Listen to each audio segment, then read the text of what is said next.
निर्माण आईएएस के YouTube channel पर मैं नवीन प्रताप तंवर आप सभी का स्वागत करता हूं। तो आइए शुरू करते हैं आज के हमारे करंट अफेयर पे आधारित एमसीक्यूज।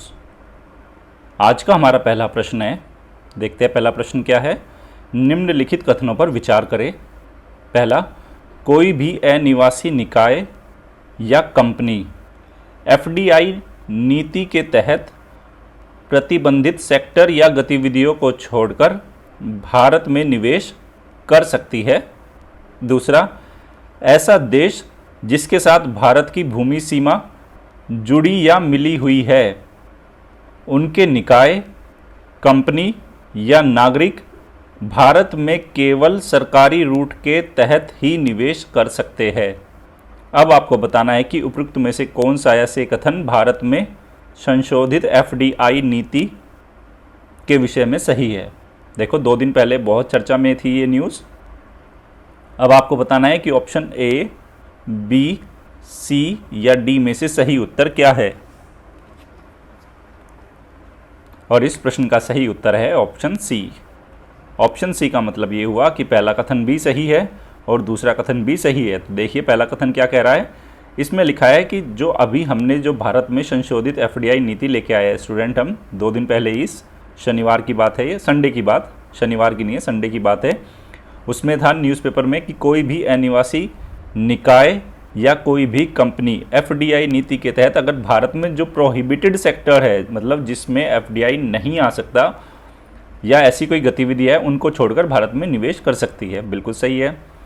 और अभी जो लेटेस्ट उसमें अमेंडमेंट एक और किया गया है, उसमें यह है कि ऐसा देश जिसके साथ भारत की भूमि सीमा जुड़ी हुई है या मिली हुई है, उनका कोई भी निकाय, कोई कंपनी या नागरिक भारत में केवल गवर्नमेंट रूट के ज़रिए ही क्या कर सकते हैं, वो निवेश कर सकते हैं।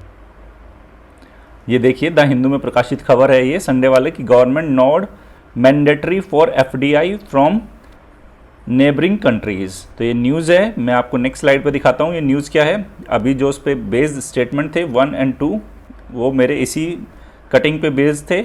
बाकी ये वाला जो कटिंग है मैं इसको दिखाता हूँ नेक्स्ट स्लाइड पे आपको थोड़ा डिटेल में।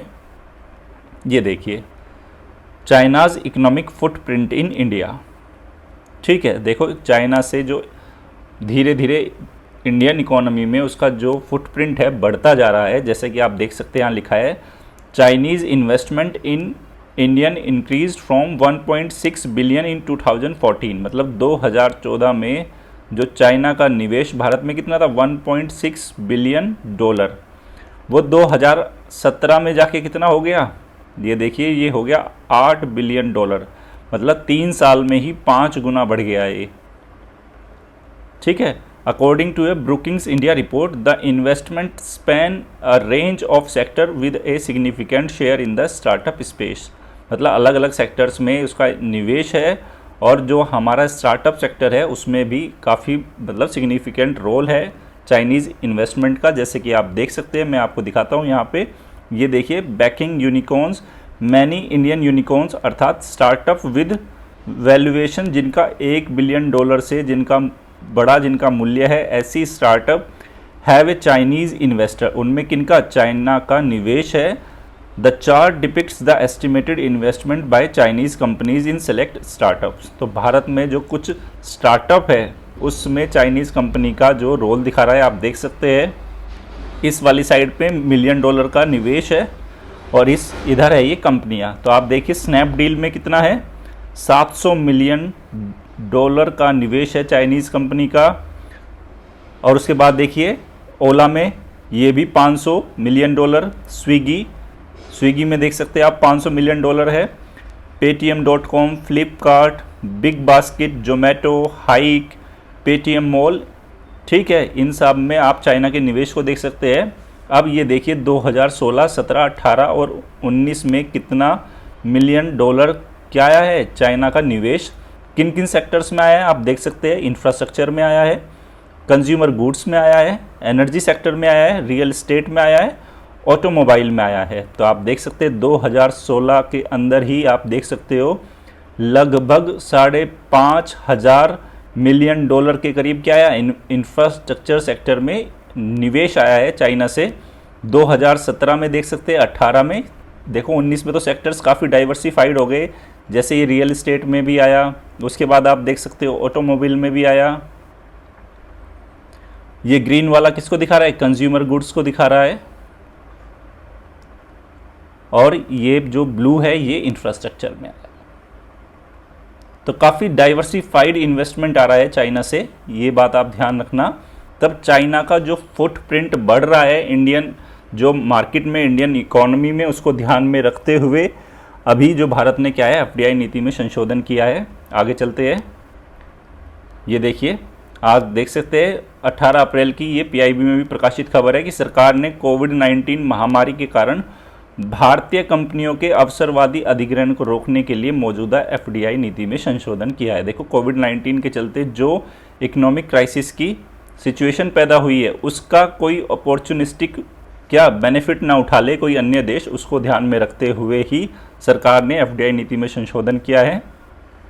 मैं आपको नेक्स्ट स्लाइड पर दिखाता हूँ काफ़ी अच्छे से। ये देखिए, कोविड-19 महामारी के कारण भारतीय कंपनियों के अवसरवादी अधिग्रहण को रोकने के लिए मौजूदा एफडीआई नीति में संशोधन। अब ये संशोधन है क्या, पहले तो हम देखेंगे। भारत सरकार ने इसके साथ ही समग्र एफडीआई नीति 2017 में निहित मौजूदा एफडीआई नीति के पैरा किस में संशोधन किया है, जो अभी हाल ही में संशोधन किया गया है, जो पैरा 3.1.1 में संशोधन किया गया। पहले तो देख लेते हैं अभी वर्तमान में क्या स्थिति है, फिर देखेंगे क्या संशोधन किया है। तो स्थिति देखिए, पैरा जो एफडीआई नीति 2017 है उसका पैरा है 3.1.1। तो इसमें लिखा है कोई भी अनिवासी निकाय या कोई कंपनी एफडीआई नीति के अंतर्गत भारत में निवेश कर सकती है। ठीक है, अनिवासी निकाय द्वारा केवल उन सेक्टरों और गतिविधियों में निवेश करने की मना है जो प्रतिबंधित है। ठीक है, ऐसे कुछ सेक्टर्स है जहाँ पे एफडीआई अलाउड ही नहीं है, तो वहाँ पे ना तो कोई अनिवासी निकाय और ना ही कोई कंपनी उसमें निवेश कर सकती है। हालांकि देखो यहाँ, बांग्लादेश का नागरिक या बांग्लादेश में गठित कोई भी कंपनी केवल, याद रखना, बांग्लादेश से अगर कोई भी नागरिक आ रहा है या वहाँ की कोई भी कंपनी है, केवल सरकारी रूट के तहत ही भारत में निवेश कर सकती है। और बात की जाए अगर पाकिस्तान की, पाकिस्तान का कोई नागरिक या पाकिस्तान में गठित कोई भी कंपनी केवल सरकारी रूट के तहत ही, कहाँ पे, रक्षा क्षेत्र में, अंतरिक्ष क्षेत्र में, परमाणु ऊर्जा के क्षेत्र में और विदेशी निवेश के लिए प्रतिबंधित सेक्टरों के अलावा अन्य सेक्टरों में गतिविधियों में निवेश कर सकती है। ठीक है, लेकिन किस रूट के जरिए आएगा? अगर वो आएगा तो वो गवर्नमेंट रूट से आएगा। बांग्लादेश से भी किस रूट से आएगा? वो गवर्नमेंट रूट से आएगा। ये बात ध्यान रखने वाली है। अब हमने संशोधन क्या किया है, ये संशोधन देखिए क्या किया गया है। अब इसमें संशोधन में क्या हुआ, कोई भी अनिवासी निकाय या कोई कंपनी एफडीआई नीति के अंतर्गत भारत में निवेश कर सकती है। चलो, ये बात पुराने वाली ही है। दूसरा, अनिवासी निकाय द्वारा केवल उन सेक्टरों और गतिविधियों में निवेश करने की मनाही है जो प्रतिबंधित है। बिल्कुल, ये भी 2017 में प्रावधान था, लेकिन अब जो नया प्रावधान जोड़ा है, देखो ये काफ़ी महत्वपूर्ण है। हालांकि एक ऐसा देश जिसके साथ भारत की भूमि सीमा जुड़ी हुई है या मिली हुई है का कोई भी निकाय अथवा कंपनी जहां भारत में किसी निवेश का लाभकारी मालिक अवस्थित है या इस तरह के किसी भी देश का नागरिक, वह केवल सरकारी रूट के तहत ही निवेश कर सकता है। कुल मिला के बात ये हुई कि जिन भी कंट्रीज़ के साथ भारत की जो लैंड बॉर्डर लगा हुआ है, अगर वहाँ का कोई बॉडी है, कोई कंपनी है, अगर वो भारत में निवेश करना चाहती है तो वो निवेश का एक जो रास्ता है वो क्या है, गवर्नमेंट रूट रहेगा। ठीक है, उधर पाकिस्तान का कोई भी नागरिक या पाकिस्तान में गठित कोई भी कंपनी केवल सरकारी रूट के तहत ही रक्षा क्षेत्र में, अंतरिक्ष क्षेत्र में, परमाणु ऊर्जा और विदेशी निवेश के लिए जिन क्षेत्रों को हमने प्रतिबंधित कर रखा है उसमें तो आ ही नहीं सकता। उसके अलावा अन्य सेक्टर और गतिविधियों के अलावा क्या है, अन्य सेक्टर और गतिविधियों में अगर निवेश करना है तो रूट कौन सा है, गवर्नमेंट रूट। ठीक है, ये बात याद रखना। जो बड़ा परिवर्तन क्या हुआ है कि जिस भी कंट्री के साथ इंडिया का जो लैंड बॉर्डर है, अगर वो लगता है या शेयर करता है, अगर वहाँ से कोई भी इन्वेस्टमेंट आ रहा है तो इन्वेस्टमेंट आने का जो रूट क्या होगा, गवर्नमेंट रूट होगा। अगला प्रश्न देखिए, ये काफ़ी इंपॉर्टेंट है। निम्नलिखित कथनों पर विचार करें। देखो, क्योंकि एफडीआई पॉलिसी की बात की तो एफडीआई पे किस तरीके से इंडिया में एफडीआई आता है ये हमें पता होना ज़रूरी है स्टूडेंट। और पीटी के पॉइंट ऑफ व्यू से इस बार एफडीआई वाला ये टॉपिक काफ़ी इंपॉर्टेंट रहेगा। अब देखिए प्रश्न क्या है, भारत में प्रत्यक्ष विदेशी निवेश एफडीआई 3 मार्ग अर्थात 3 रूट से आता है। दूसरा, भारत खाद्य उत्पादों की खुदरा ट्रेडिंग एवं उपग्रह स्थापना एवं संचालन में 100% एफडीआई सरकारी मार्ग से आता है। ठीक है। तीसरा, भारत में लॉटरी कारोबार, चिटफंड, निधि कंपनी एवं सिगार सेक्टर में एफडीआई पर प्रतिबंध है। अब सोच समझ के जवाब देना कि इन तीनों कथनों में से कौन सा कथन सही है और ऑप्शन ए, बी, सी या डी में से सही उत्तर क्या होगा। और इस प्रश्न का सही उत्तर है ऑप्शन डी। ऑप्शन डी का मतलब पहला स्टेटमेंट सही, दूसरा सही और तीसरा सही। तो याद रखना, जो भारत में एफडीआई के रूट है स्टूडेंट, वो 3 रूट से आता है। मैं आपको बता देता हूँ जो हमारी 3 रूट कौन कौन से हैं। गवर्नमेंट रूट है, याद रखना। दूसरा कौन सा रूट है, ऑटोमेटिक रूट है, एक ऑटोमेटिक रूट है। और जो तीसरा रूट है वो हमारा गवर्नमेंट प्लस ऑटोमेटिक। इस चीज़ को आप याद रखना, ये तीनों रूट है, 3 कैटेगरी है हमारे। तो पहला स्टेटमेंट तो 3 मार्ग से आता है, बिल्कुल सही है। दूसरा, भारत में खाद्य उत्पादों की जो रिटेल ट्रेडिंग है, सैटेलाइट एस्टेब्लिशमेंट एंड ऑपरेशंस है, उसमें 100% एफडीआई कौन से रूट से आएगा, सिर्फ और सिर्फ ये गवर्नमेंट रूट से आएगा, बिल्कुल सही है। लेकिन उसके साथ ही क्योंकि कुछ क्षेत्र प्रतिबंधित है तो वो जान लेते हैं कौन से है। लॉटरी कारोबार है, चिटफंड है, निधि कंपनी है और सिगार सेक्टर है। इसमें एफडीआई पर क्या है, ये प्रोहिबिटेड एरिया है या सेक्टर है, इसको ध्यान रखेंगे। ये देख सकते हैं आप, ये गवर्नमेंट के जो पोर्टल से ही मैंने लिया है। ये देखिए प्रोहिबिटेड सेक्टर्स कौन से है, आप इसको नोट डाउन कर लेना अपनी नोटबुक में। Lottery business including government private lottery, online lottery, इसमें एफडीआई नहीं आ सकता। गैम्बलिंग है और बैटिंग इंक्लूडिंग कैसीनोज, इसमें भी एफडीआई नहीं आएगा। चिट फंड में एफडीआई नहीं आएगा। निधि कंपनी में एफडीआई नहीं आएगा। Trading in transferable development rights TDR, इसमें भी नहीं एफडीआई आएगा। रियल इस्टेट बिजनेस और कंस्ट्रक्शन और फार्म हाउसेज है, इसमें कुछ कंडीशंस है, ये ध्यान रखना। उसके बाद देखो ये रहा, manufacturing of cigar, cheroots, cigar rolls and cigarettes of तंबाकू ऑफ टोबैको सब्सटीट्यूट्स, यहाँ पे एफडीआई नहीं है। उसके साथ आप देख सकते हो sectors not open to private sector investment, ऐसे क्षेत्र जो निजी निवेश के लिए खोले नहीं गई है, जैसे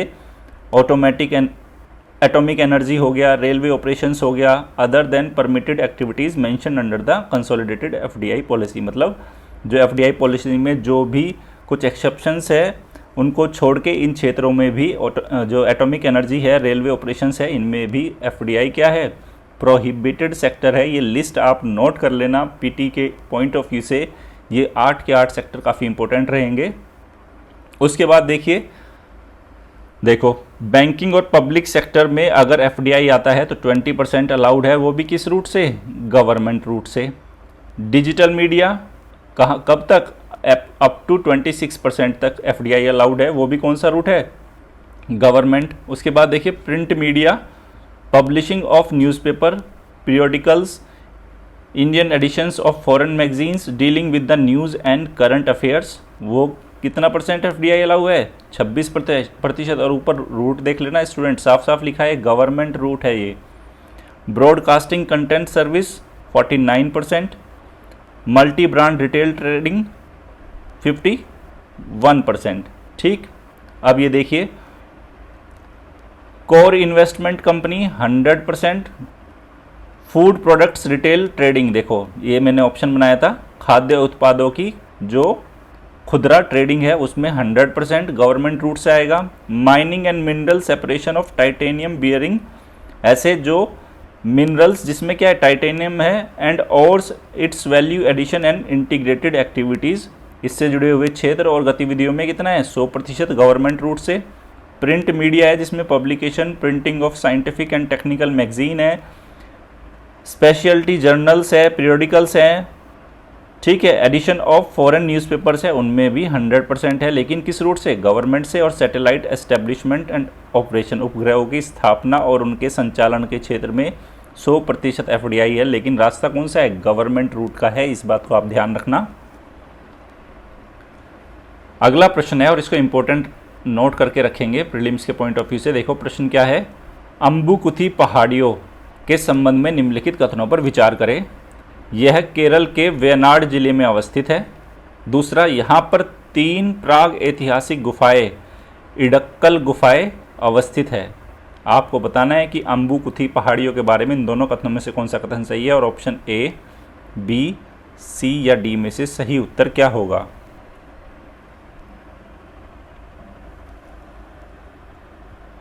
और इस प्रश्न का सही उत्तर है ऑप्शन सी। ऑप्शन सी का मतलब हुआ केरल के वेनाड जिले में अवस्थित है, बिल्कुल सही है। और यहाँ पे 3 प्राग ऐतिहासिक जो गुफाएं, जिनको क्या बोला जाता है, इडक्कल गुफाएं, वो पाई जाती है यहाँ पे। मैं आपको बता देता हूँ, ऐसा माना जाता है कि ये जो इडक्कल गुफाएं है भूकंप के कारण निर्मित हुई है, भूकंप के कारण निर्मित गुफाएं है ये।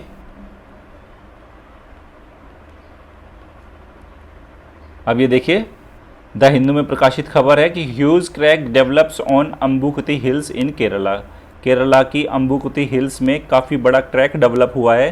कारण क्या है इस क्रैक के डेवलप होने पे, देखिए यहाँ पे क्या लिखा है, the exact cause could be ascertain only after a study bye expert. मतलब अभी जो कारण है उसका पता नहीं है, एक्सपर्ट स्टडी की जाएगी उसके बाद पता चलेगा। तो ये क्रैक है, आप देख सकते हैं ये काफ़ी बड़ा एक क्रैक दिखाया है। ठीक है, इसको देखते हैं। A crack that developed on the eastern part of Ambukuthi hills in Wayanad, Kerala के वेयनाड में है ये। अगला प्रश्न है, हाल ही में किस भारतीय राज्य या केंद्र शासित प्रदेश को प्रथम कोविड-19 मुक्त राज्य घोषित किया गया है। बताइए कि ऐसा भारत का कौन सा राज्य या केंद्र शासित प्रदेश है जिसे कोविड-19 मुक्त घोषित किया गया है। और इस प्रश्न का सही उत्तर है ऑप्शन सी, अर्थात गोवा। याद रखना, गोवा को कोविड-19 मुक्त घोषित किया गया है। ये देखिए, द हिंदू में प्रकाशित खबर है, Goa is first to turn virus free. All 7 cases test negative. 7 cases थे, वो सातों के सातों क्या है, नेगेटिव आए हैं। But no time for complacency says chief minister. तो आप देख सकते हैं, Goa on Sunday become the first green state in country with no cases. तो ये काफ़ी एक खुशखबरी वाली बात है कि जो गोवा है कोविड-19 से मुक्त घोषित हुआ है। अगला प्रश्न है, बग स्नीफर के संबंध में निम्नलिखित कथनों पर विचार करें। पहला, यह आघारकर है स्टूडेंट, ये आधारकर नहीं है, ये आघारकर। यह आघारकर अनुसंधान संस्थान अर्थात ARI पुणे के अनुसंधानकर्ताओं द्वारा विकसित एक सेंसर है। दूसरा, यह बैक्टीरिया की उपस्थिति का पता लगाने के लिए सिंथेटिक पेप्टाइड्स, चुंबकीय नैनो पार्टिकल्स और क्वांटम डॉट्स का इस्तेमाल करता है। अब आपको बताना है कि बग स्नीफर के बारे में इन दोनों कथनों में से कौन सा कथन सही है और ऑप्शन ए, बी, सी या डी में से सही उत्तर क्या होगा। और इस प्रश्न का सही उत्तर है ऑप्शन सी। ऑप्शन सी का मतलब पहला स्टेटमेंट बिल्कुल सही और दूसरा स्टेटमेंट भी बिल्कुल सही है। तो याद रखना, बग स्नीफर की अगर बात करें जाए तो ये ARI पुणे के द्वारा, वहाँ के जो अनुसंधान करता है उनके द्वारा विकसित एक ये बायो सेंसर है। ये काम क्या करता है, बैक्टीरिया की उपस्थिति का पता लगाने के लिए सिंथेटिक पेप्टाइड का, चुंबकीय नैनो पार्टिकल का और क्वांटम डॉट्स का इस्तेमाल करता है। ये देखिए, PIB में प्रकाशित खबर है, विज्ञान और प्रौद्योगिकी मंत्रालय ARI के अनुसंधानकर्ताओं ने रोगाणुओं का कुशलतापूर्वक पता लगाने के लिए एक बग स्नीफर विकसित किया है। तो याद रखना, जो आघारकर इंस्टीट्यूट है, आघारकर अनुसंधान संस्थान, ये किसके अधीन है, ये विज्ञान और प्रौद्योगिकी विभाग, भारत सरकार के तहत एक स्वायत्त संस्थान है ये। इनके अनुसंधानकर्ताओं ने बैक्टीरिया का तेज़ी से पता लगाने के लिए एक संवेदनशील और किफ़ायती सेंसर विकसित किया है। ये सेंसर क्या है, नेक्स्ट स्लाइड पे देखते हैं। ये देखिए, बग स्नीफर क्या है, विज्ञान और प्रौद्योगिकी विभाग, भारत सरकार के तहत एक स्वायत्त संस्थान, आघारकर अनुसंधान संस्थान ARI पुणे के अनुसंधानकर्ताओं ने बैक्टीरिया का तेज़ी से पता लगाने के लिए एक संवेदनशील और एक मतलब कॉस्ट इफेक्टिव बायोसेंसर डेवलप किया है। अब ये काम क्या करता है, कैसे काम करता है, बैक्टीरिया की उपस्थिति का पता लगाने के लिए इसमें सिंथेटिक पेप्टाइड्स, चुंबकीय नैनो पार्टिकल और क्वांटम डॉट्स का उपयोग किया जाता है। यह किफ़ायती और कम समय में क्या करता है, देखो, जल और खाद्य जनित रोगाणुओं की जांच का प्रभावी तरीका प्रदान करता है। बग स्नीफर, याद रखना इसको। अगला प्रश्न है, सोच समझ के जवाब देना इसका। समाज में लोगों को पेंशन योजना प्रदान करने के आधारों के संबंध में निम्नलिखित कथनों पर विचार करें। मतलब किन आधारों पर पेंशन योजना दी जाती है, पेंशन प्रोवाइड की जाती है, उसके आधार के संबंध पर विचार करना है आपको। पहला, जीवन यापन की लागत में वृद्धि, वृद्धावस्था में सम्मानित जीवन सुनिश्चित करना, बढ़ती उम्र में आय सृजन क्षमता में कमी, एकाकी परिवारों की बढ़ती संख्या और दीर्घ आयु का बढ़ना।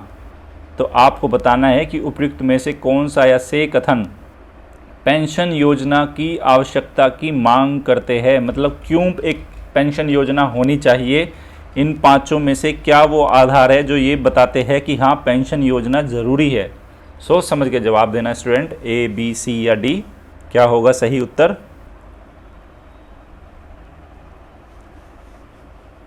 उम्मीद कर रहा हूं कि आप सब सही जवाब देंगे और इस प्रश्न का सही उत्तर है ऑप्शन डी। ऑप्शन डी का मतलब ये पांचों ही जो कथन है वो क्या है, पेंशन योजना का एक आधार है। क्यों, देखो, अगर जीवन यापन की लागत में वृद्धि होगी तो क्या होगा, उसके लिए भी पेंशन योजना प्रदान की जाती है। दूसरा, वृद्धावस्था में सम्मानित जीवन अगर सुनिश्चित करना है तो भी ये क्या है, पेंशन को प्रदान करने का आधार है। बढ़ती उम्र में आय सृजन क्षमता में कमी आती है लोगों की, तो भी एक पेंशन का आधार है ये। एकाकी परिवारों की बढ़ती संख्या है, तो क्या होते हैं, बच्चे तो घर से बाहर निकल जाते हैं, पीछे से उनके पेरेंट्स की देखभाल करने के लिए भी क्या है, पेंशन योजना एक आधार प्रदान करती है। जैसे जैसे दीर्घायु बढ़ेगी, मतलब लोग क्या होगा, नॉर्मली तो 60 ईयर में रिटायर हो जाते हैं, उसके बाद अगर लोग बागों की जो एवरेज जो उनकी लाइफ एक्सपेक्टेंसी बढ़ती है वो 70 से 80 या 90 साल तक जीते हैं, तब क्या होगा, जो प्रोडक्टिव एज तो आपका 60 ईयर थी वो ख़त्म होगी, तो उसके बाद क्या होगा, लोगों को इनकम सोर्स देना, उनको सोशल सिक्योरिटी प्रदान करना, उनकी बेसिक नीड्स फुलफिल हो सके, उसके लिए पेंशन योजना क्या है, उसको एक आधार बनाती है। तो अगर दीर्घायु बढ़ती है किसी भी सोसाइटी में तो पेंशन योजना को प्रदान करने का वो एक आधार बन जाता है। अब ये देखिए प्रश्न मैंने बनाया क्यों, ये देखिए पीआईबी में प्रकाशित खबर है कि कार्मिक मंत्रालय और लोक शिकायत और पेंशन विभाग, देखो अभी कोविड-19 के चलते ये अफवाह उड़ी कि कोविड-19 के कारण जो पेंशनर्स है उनकी पेंशन में कटौती की जाएगी, तो सरकार ने कहा कि पेंशन में कमी का कोई प्रस्ताव नहीं है। ठीक है, तो केंद्रीय कार्मिक लोक शिकायत और पेंशन मंत्रालय के पेंशन और पेंशन भोगी कल्याण विभाग के संज्ञान में यह बात आई कि वैश्विक महामारी कोविड-19 और मौजूदा इकोनॉमिक सिचुएशंस को लेकर कई अफवाहें हैं कि सरकार पेंशन में कमी या बंद करने का विचार कर रही है और ये एक चिंता का विशेष विषय बन गया है। इसी पे सरकार ने क्लैरिटी दी है कि सरकार की ऐसी कोई वो नहीं है, ऐसा कोई योजना नहीं है कि पेंशनर्स की क्या की जाए, कमी करने का कोई प्रस्ताव नहीं है और सरकार द्वारा इस संबंध में किसी भी कार्य पर विचार नहीं किया गया। इसके बजाय सरकार पेंशन भोगियों के कल्याण और भलाई के लिए प्रतिबद्ध है, ये सरकार का क्लैरिफिकेशन आया है। तो पेंशन योजना क्यों होनी चाहिए उस पर मैंने आपसे एक क्वेश्चन पूछा। आपको अगर वो क्वेश्चन पसंद आया हो तो मेरे कमेंट सेक्शन में मुझे लिख के ज़रूर बताना कि वो क्वेश्चन कैसा लगा आपको। अगला प्रश्न देखिए, और मैं उम्मीद करूंगा कि आप सभी सही जवाब देंगे क्योंकि मैपिंग की क्लास में ये टॉपिक कराया जा चुका है।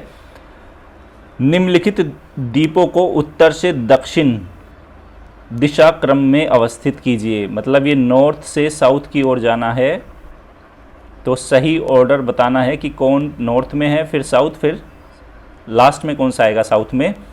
लिटिल निकोबार, कार निकोबार, दक्षिण अंडमान, ग्रेट निकोबार, लिटिल अंडमान।